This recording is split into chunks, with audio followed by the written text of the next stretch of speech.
A lot of women are not even deciding between being happy and unhappy. I feel like that wouldn't be as much of a difficult decision, right? That would be a little bit easier. They're deciding between known harm and unpredictable harm. That's the truth of leaving an abusive and toxic relationship.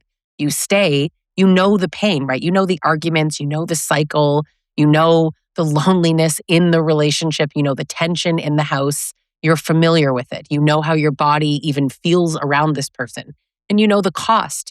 You leave, everything becomes unknown, right? Money, kids, housing, court, his reaction, post-separation abuse, your grief. His family will be upset. Your family might be upset. Your nervous system, the version of you that you have to build that has to exist after the relationship even ends. And this is why so many women get stuck, because it's not always, do I want this relationship? Fairly, that would be a somewhat easy question. I think the real question is, do I preserve the structure or do I protect the truth?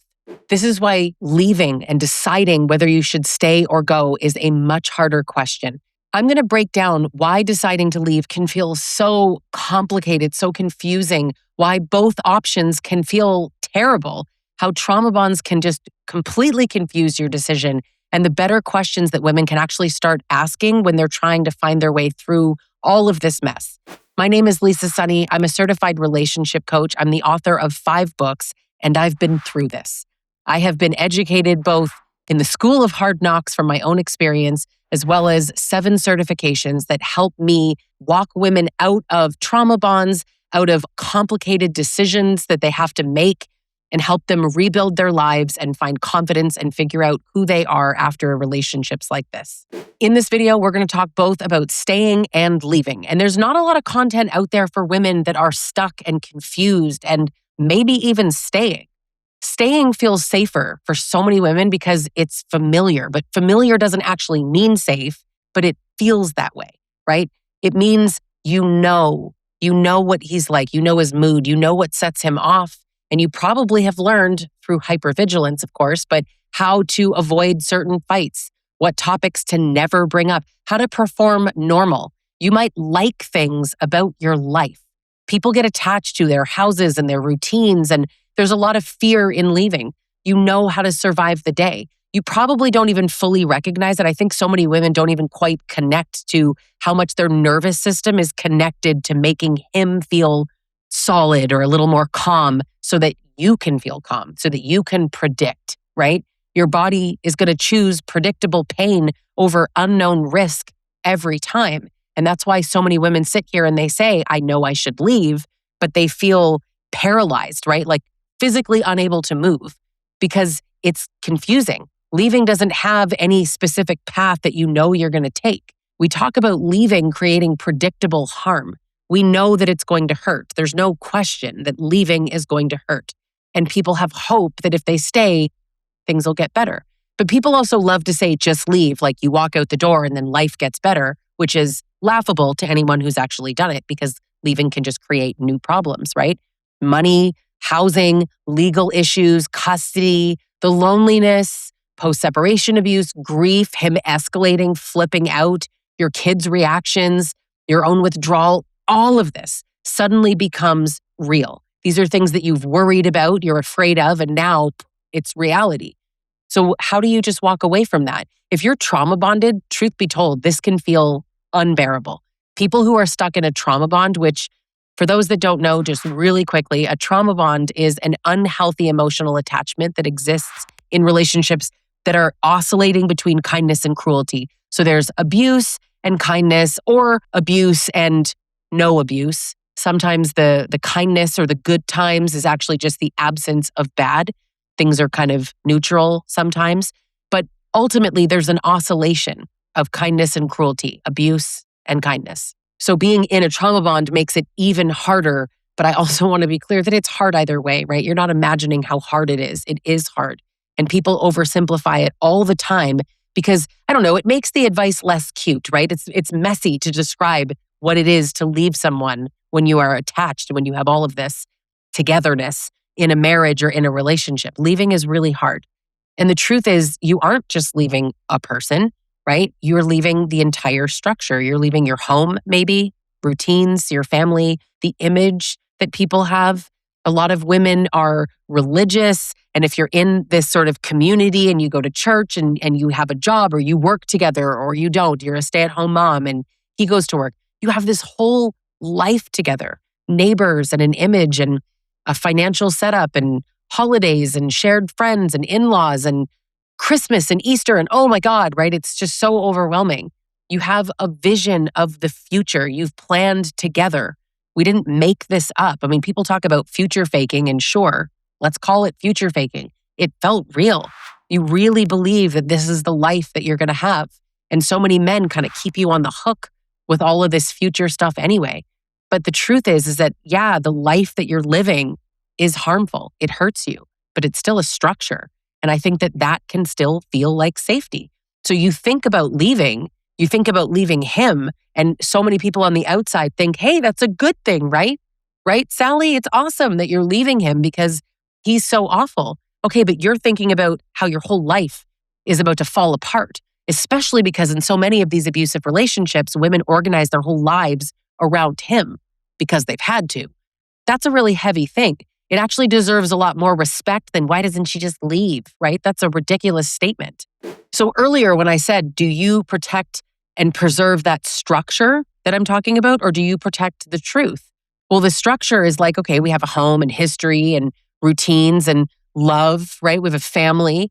We have a life that is recognized by other people. But the truth is, you have to be afraid all the time and make yourself smaller and you're not emotionally safe and you don't trust him, right? And you can't keep living like this. Those are all big realities. So the structure is something kind of visible to other people, but you have this internal truth.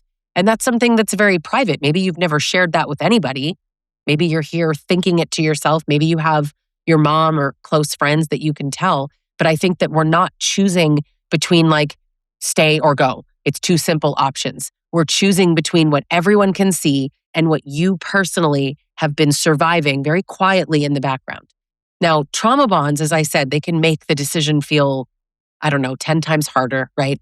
But the truth is not everyone watching this is trauma bonded, but many will be. And trauma bonding adds a whole other layer to this because you know the relationship hurts, but you crave repair and you still want the apology and you just hope so badly they'll just be the person that you met. I speak to so many women who are in this place of like, I don't actually want to leave him.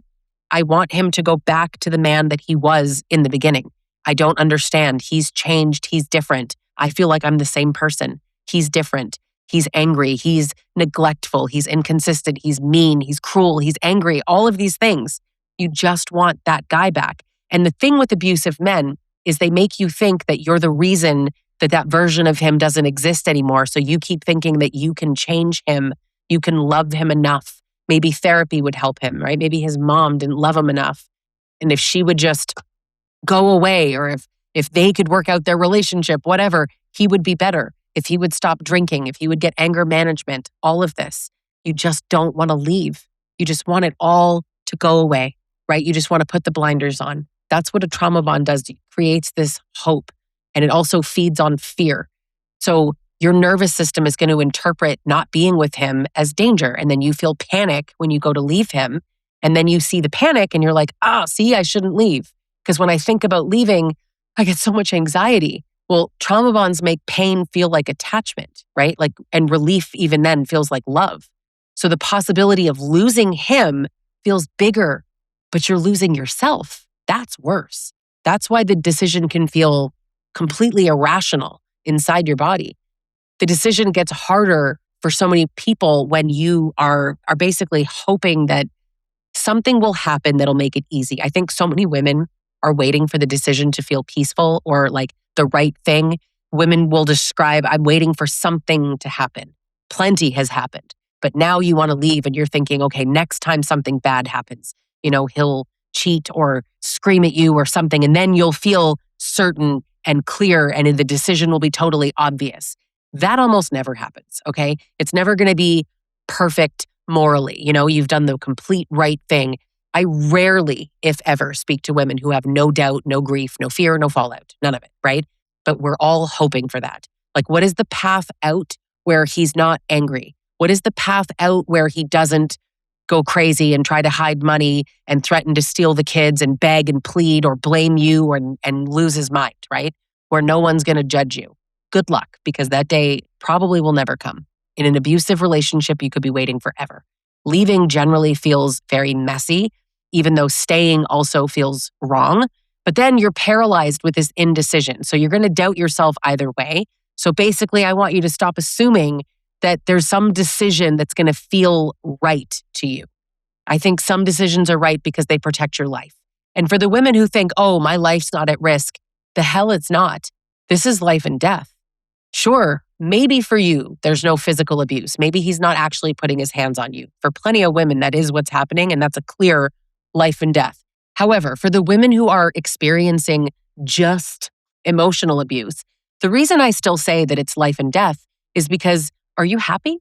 This is your life. You have one life. You have a number of years on this earth, and you're going to spend it with this mid-loser man who makes you feel bad?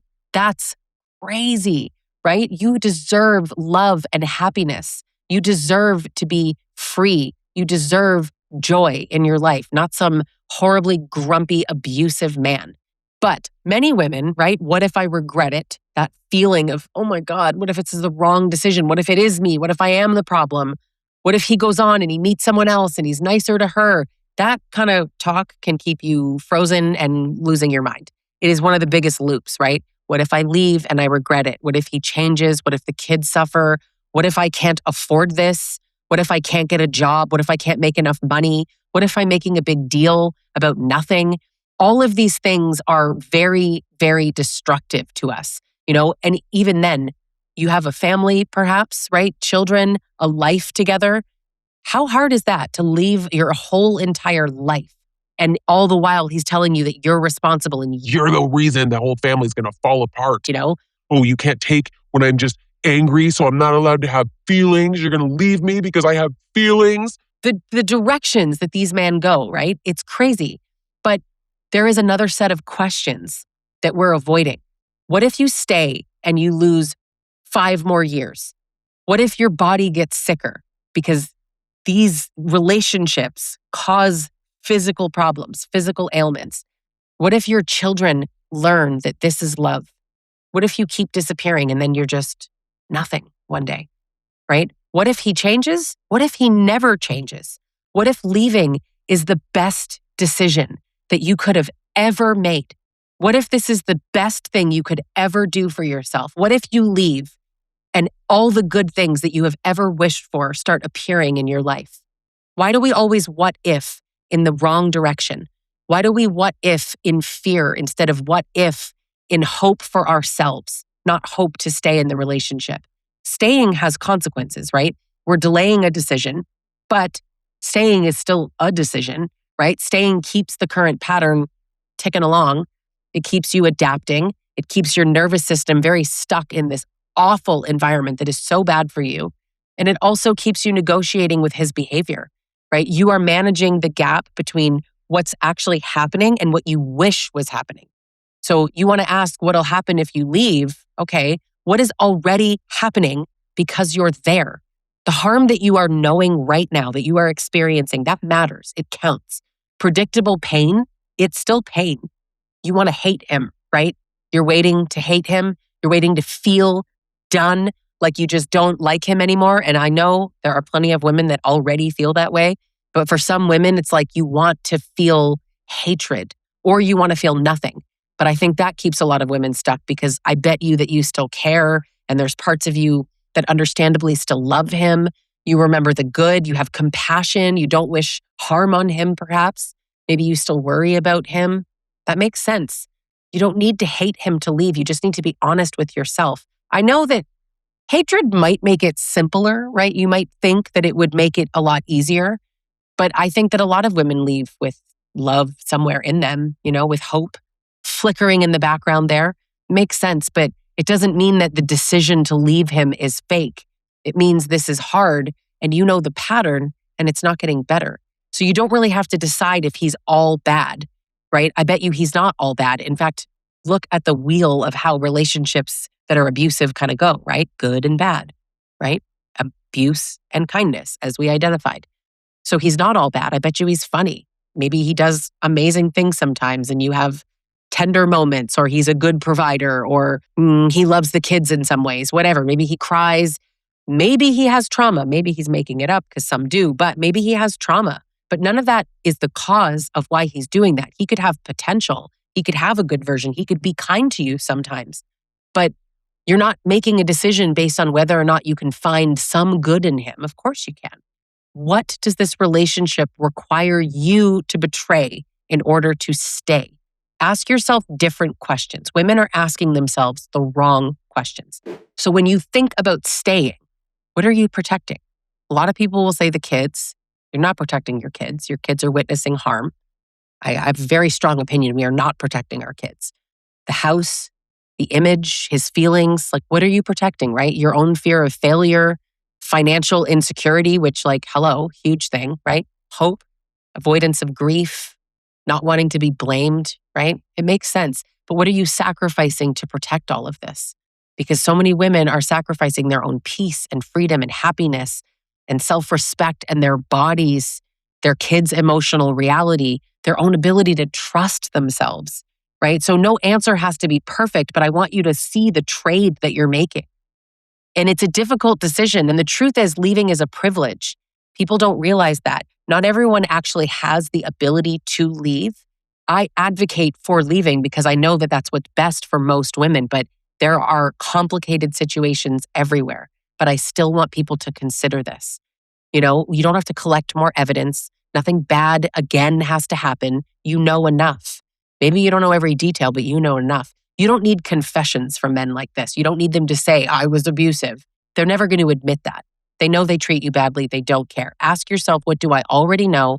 Ask yourself, what pattern has already repeated? What do you keep hoping will become different that never becomes different? What happens after he promises to change? Let me guess. Things go back to good. Oh, and then they go back to bad, as usual, right? What would you tell a woman who told you this is what she's going through? If you had a friend, if you had a daughter, a sister that described this as her relationship, what would you tell her? You'd tell her to leave, right? In 3 years, in 5 years, you stay, you're going to be dealing with the same dynamic, maybe worse. Same arguments, the same fear, the same walking on eggshells. It's awful. And then your body feels numb and in pain. You feel heartbroken. There's a fantasy of leaving. And I think there's a fantasy of staying. And both are hard and both are messy and both cost you something. But which version of pain has forward movement? There's a possibility, right? The known pain of staying, nothing's changing. I know you have hope. If you were able to let that hope go, what's happening? You just stay and things stay exactly like this. This leaving, there's a possibility. You have hope for a better future. Which version of pain has movement in it? It matters to ask yourself that question. So are you choosing from fear? Are you choosing from truth? That's a really good question to ask yourself because you know the patterns. And I get that a lot of women need a plan before you make a decision, right? I don't think you should just leave tomorrow. I think call a lawyer, get more clarity, get more financial information, get more documentation, get more nervous system steadiness, get into therapy, get into coaching, work with me, learn something. I have group coaching programs. I have an online support group called She Rises Collective, and I get it. This is a hard situation. You might need more information and more time, and I get that. So it's not necessarily, okay, great, you watched this video, leave him today. Just stop lying to yourself today. Start documenting today. Tell one safe person what's going on. Book a consultation with me, with a therapist today. Notice the pattern today. Stop calling it not that bad today. Make the decision. Do something right now that's actionable that helps you move forward towards a real decision. Because decisions can be a series of small decisions. It doesn't have to be this big, insurmountable, oh my God, leave your husband. Just stop protecting his image. Stop calling his cruelty stress or a bad day. Don't preserve a structure that requires you to just completely disappear in it. Listen, there's no video that you're going to watch that's going to tell you exactly when to leave and exactly what you need to do because your situation is unique. It's why working with professionals who understand abusive relationships and domestic violence can actually be incredibly helpful. There's no one person that can know the full risk of what you're experiencing from a comment section. You're probably not going to have a clean answer, okay? But I can tell you this. If you are choosing between known harm and unpredictable harm, that decision really deserves support. It deserves you to get more clear and to make a plan, someone who understands trauma bonds and guilt and fear and how women get stuck so you're not spiraling out in the middle of the night. The decision is heavy, the stakes are real, and nobody has to live with the consequences of the decision that you make. Only you do. So deciding whether to leave or stay, it's not simple. And honestly, somebody's going to get hurt either way, right? So the hardest part might be admitting that the structure has been surviving because you keep betraying yourself to hold on to this. So ask yourself better questions. Look at the pattern, listen to your body, and get support. Hit subscribe if you're not already. And if you're trying to rebuild, if you're trying to figure out whether to go, to stay, you can join me in one-on-one private coaching, or you can join me inside the Trauma Bond Recovery Group Coaching Program, or inside my community, as I said, called She Rises Collective, that I co-host with therapist Shelley Pumphrey. Thank you so much for watching, and I'll catch you in the next video.